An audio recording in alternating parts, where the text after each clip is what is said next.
Di keluarga saya mempunyai anak 4, laki semua, dan yang talasemia mayor itu ada 1, yaitu yang nomor 3 yang namanya Resa Mukti Safaat, dan sudah meninggal kira-kira 25 tahun yang lalu.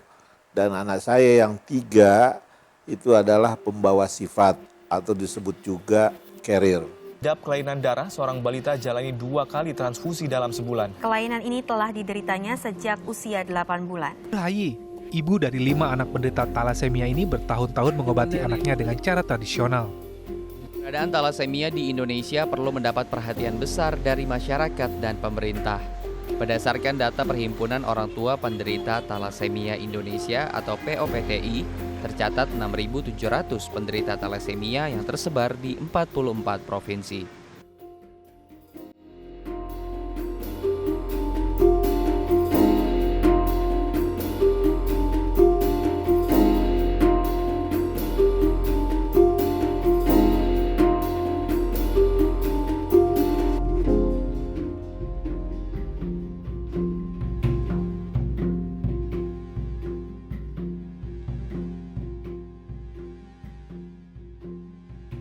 Di keluarga saya mempunyai anak 4, laki semua, dan yang talasemia mayor itu ada 1, yaitu yang nomor 3 yang namanya Resa Mukti Safaat, dan sudah meninggal kira-kira 25 tahun yang lalu.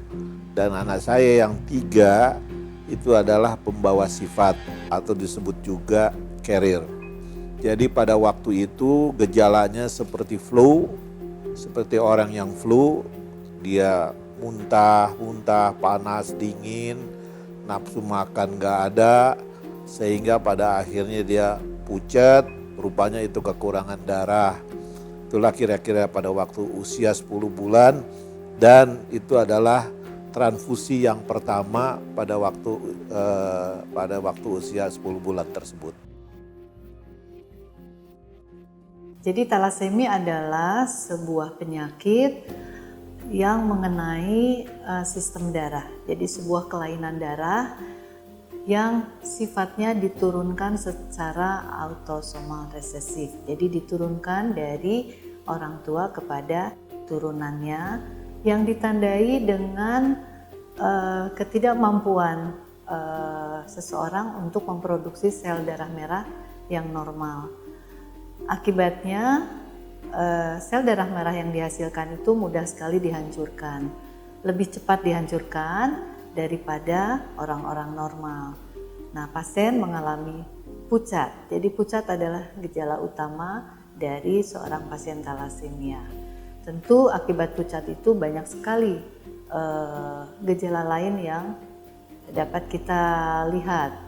Misalnya yang khas sekali adalah perubahan pada wajah yang kita sebut fasies kuli, khas sekali, yaitu ditandai dengan penonjolan pada tulang-tulang dahi, tulang rahang, kemudian hidungnya biasanya agak melesak ke dalam.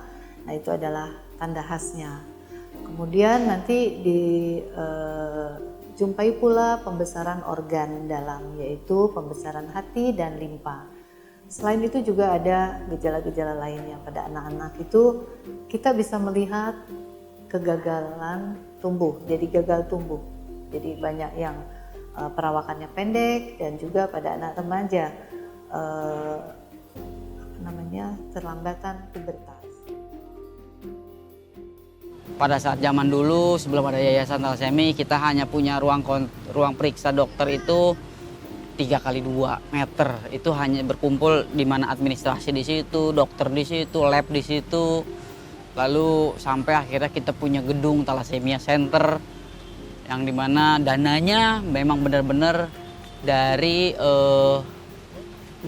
waktu itu, pada saat itu dari amal dan malam dana.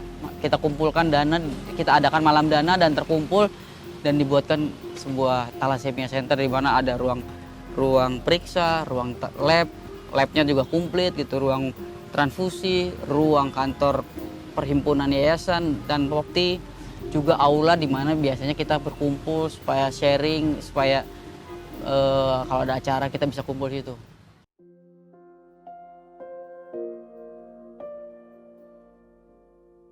Sebenarnya saya melihat dari keadaan para orang tua yang punya anak talasemia mayor ini, saya lihat-lihat kebanyakan dari keluarga yang ekonomi lemah, yang mereka nggak tahu harus berbuat apa.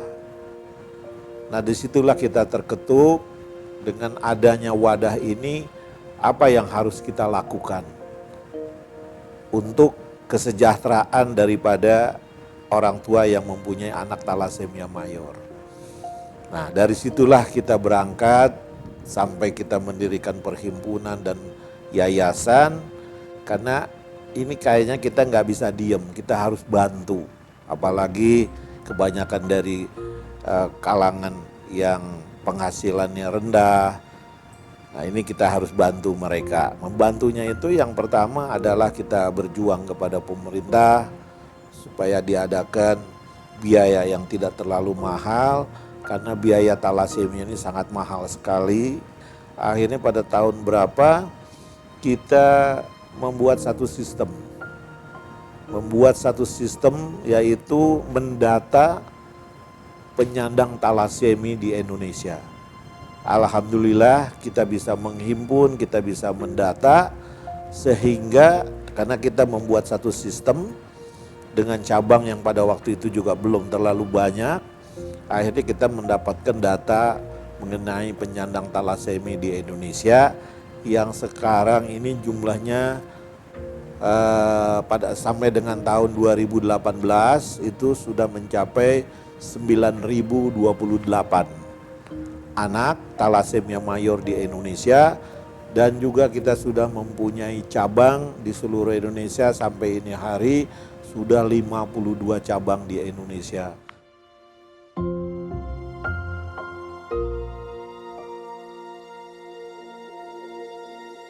Pak Ruswandi adalah memang seorang figur, seorang sosok bapak gitu loh. Bapak, boleh dibilang sampai saat ini adalah bapak talasemi Indonesia. Kenapa saya sebut seperti itu? Pertama, Pak Ruswandi adalah seorang bapak yang anaknya penderita talasemi yang mungkin sekarang sudah meninggal, yaitu almarhum Reza. Umurnya sama persis dengan saya, mungkin beda 1 tahun di atas saya gitu. Terus kedua juga Pak Ruswandi adalah penggagas, pendiri Perhimpunan Orang Tua Talasemi. Jadi memang awalnya terbentuk Popti tercetus atas dari gagasan Pak Ruswandi dan beberapa teman orang tua pasien gitu.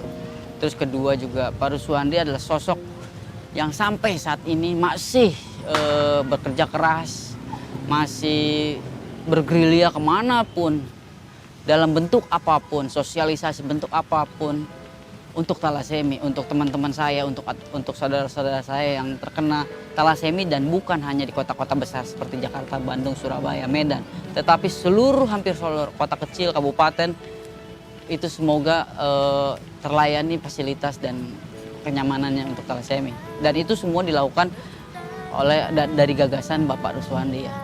Mereka melewati hari demi hari dalam baur trauma dan anugerah. Ya sebetulnya kalau kendala sih banyak ya, terutama ya keuangan lah, finance. Itu kan nggak murah. Kita menjalankan organisasi ini, kalau dibilang orang nggak pakai uang ya nggak mungkin, tetap saja kita memerlukan dana. Tapi ya kita bergerak sekuat tenaga kita untuk bisa menjalankan organisasi ini. Ya alhamdulillah kita kumpul-kumpul dengan pengurus sehingga organisasi bisa berjalan dengan baik, dan kita sudah bisa mendata di seluruh Indonesia. Mereka melapor kepada pusat, apalagi pada tahun 2011 itu keluar keputusan dari pemerintah yang namanya Jampeltas, yaitu Jaminan Pelayanan Pengobatan Talasemia untuk seluruh Indonesia itu dibebaskan dari biaya. Karena kita tahu biayanya ini sangat mahal sekali dan disitulah kita bersyukur, alhamdulillah, kita terima kasih kepada pemerintah. Oh Tuhan yang Esa, bebaskanlah kami walau sejenak saja. Keluarnya satu jampeltas, yaitu pengobatan. Nah di situ kita semakin bagus pendataan kita dan jampeltas itu sangat baik sekali dan sangat menolong sekali, dan dia tidak melihat bahwa dia dari keluarga miskin atau dari keluarga kaya, semuanya itu sama asal semuanya itu ada di kelas 3. Itulah yang pada waktu itu yang bisa kita lakukan untuk para penyandang talasemia, karena ini sangat penting sekali, karena itu dibebaskan dari biaya. Terus tersenyum dan berdoa, mukjizat datang suatu saat nanti. Semoga Yayasan Talasemia tetap konsisten, tetap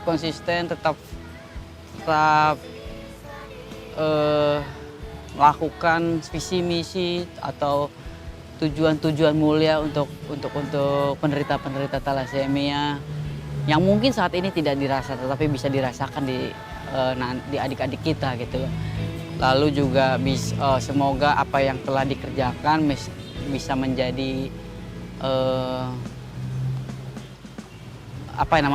sebuah pencapaian, sebuah perjuangan bagi kita semua. Jadi semoga Yayasan Talasemia tetap ada, tetap solid, tetap fokus dengan talaseminya, semakin besar, semakin dikenal, dan semoga talasemia punya tempat terbesar, rumah sakit terbesar atau Thalassemia Center lagi gitu. Jalankan transfusi seperti biasa, nggak usah mengeluh. Memang kita bosan, tapi kalau kita ikhlas, kita bisa jalankan dengan baik. Transfusinya maupun obat kelasi besi. Jadi jangan terlalu fokus kepada penyakit kita, anggaplah penyakit kita ini nggak ada.